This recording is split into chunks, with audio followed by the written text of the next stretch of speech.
Harappa civilisation की जो series थी उस सीरीज के सेकंड पार्ट में अब आज हम लोग बात करेंगे मोहनजोदारो। मोहनजोदारो जिसकी खोज की गई थी राखलदास बनर्जी के द्वारा 1922 के अंदर, और इसको 1980 के अंदर वर्ल्ड हेरिटेज साइट का दर्जा भी मिला। मोहनजोदारो का मीन्स होता है the mound of dead bodies, ठीक है।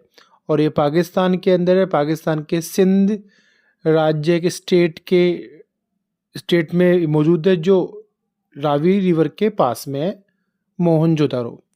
मोहनजोदारो को अगर हम लोग देखें तो मोहनजोदारो एक वेल नोन टाउन था, बहुत फेमस टाउन था हड़प्पा सिविलाइजेशन का।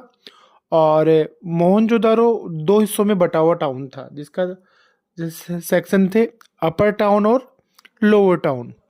अपर टाउन में था सिटाडेल। सिटाडेल का मीन्स होता है फोर्ट। ऊपर का जो टाउन था वो वेस्ट कॉर्नर में था पूरे हड़प्पा सिविलाइजेशन इस शहर मोहनजोदारो के अंदर। और ये जो ऊपर वाला टाउन था छोटा था पर हाइट पे था, ठीक है। और जो लोअर टाउन था वो ईस्ट में था, इसके ईस्ट नॉर्थ के अंदर। और लोअर टाउन बड़ा था पर नीचे था, ठीक है। और दोनों, चाहे वो अपर टाउन हो चाहे वो लोअर टाउन हो, दोनों टाउन के अंदर जो बिल्डिंग्स बनी, मतलब जो भी घर बने हुए थे, वो सारे के सारे घर एक ऊंचे मिट्टी से बने हुए प्लेटफॉर्म पर बने हुए थे, ठीक है, टीला जैसा प्लेटफॉर्म। और ज़्यादातर प्लेटफॉर्म मिट्टी से बनी हुई ब्रिक्स के बने हुए थे। अब ब्रिक्स की बात करते हैं, ईंटों की, तो ईंटें दो प्रकार से बनाई जाती थी।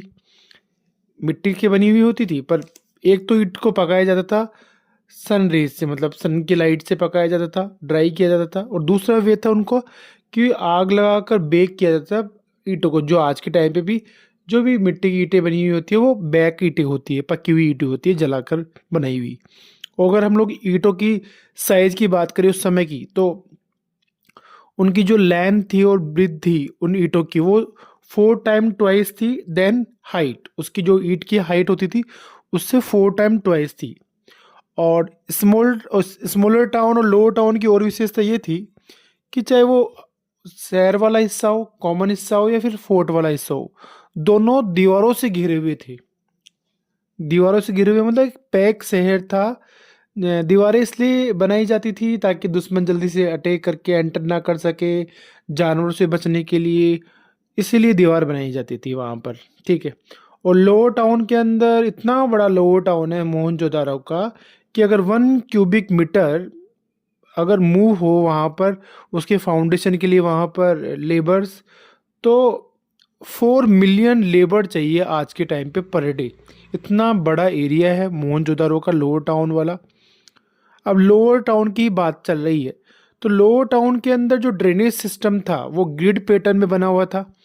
मतलब कि जैसे कोई कॉलोनी बनी और कॉलोनी के अंदर कॉलोनाइजर ने पहले वहाँ पर रोड बनवाई, उसके बाद में लाइट लगवाई, और फिर प्रॉपरली प्लॉट्स का डिवीजन किया वहाँ उस पूरे खेत के अंदर, नए एरिया के अंदर। तो वैसे ही वहाँ पर ड्रेनेज सिस्टम था, मतलब कि सिविल लाइन बनाई हुई थी जो ब्रिक्स ईंटों के बने हुए, जैसे जाल बना हुआ था ईंटों का, छोटा सा नाला बना हुआ था ईंटों से, ठीक है। और उसको ऊपर से मोर्टार से, मतलब मोटे पत्थर से ढका हुआ था।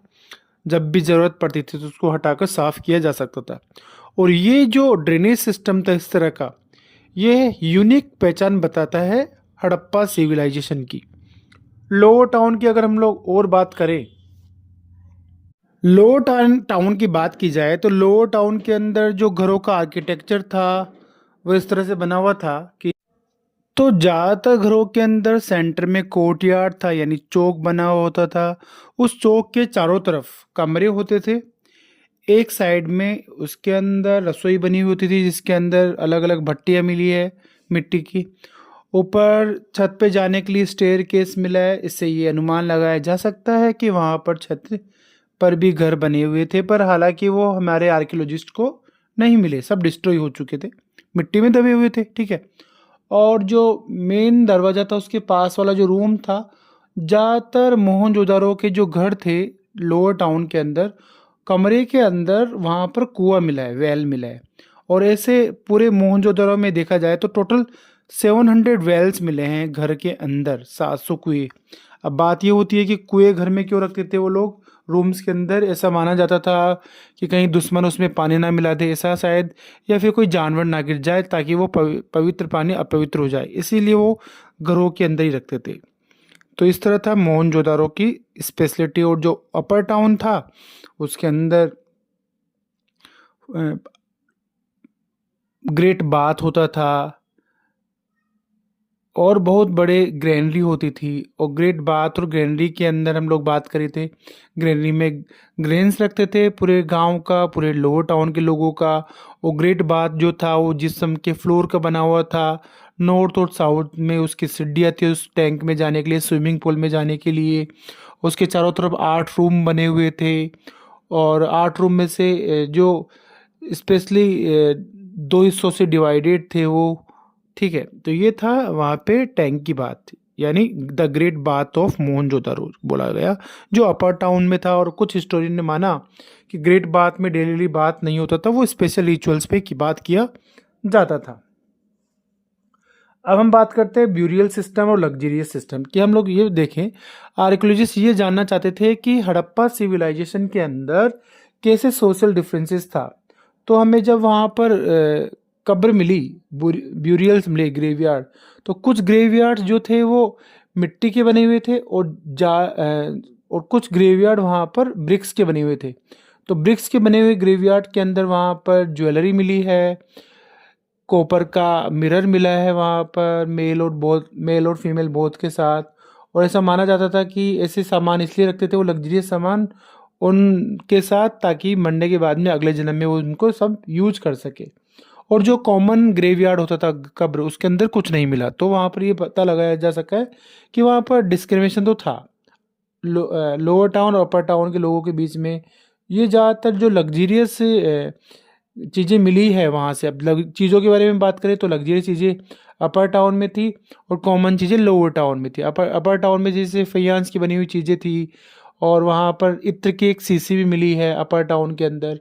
लोअर टाउन के अंदर वहाँ पर निडल मिली है, स्क्रबर जो मेल उतारने के लिए जो छेना होता है वो घिसने के लिए वो मिला है वहाँ पर, पत्थर का बना हुआ। तो इस तरह से ये पता लगाया जा सका वहाँ पर कि अपर टाउन लोअर टाउन के अंदर डिस्क्रिमिनेशन तो था, सोशल और पॉलिटिकल भी डिस्क्रिमिनेशन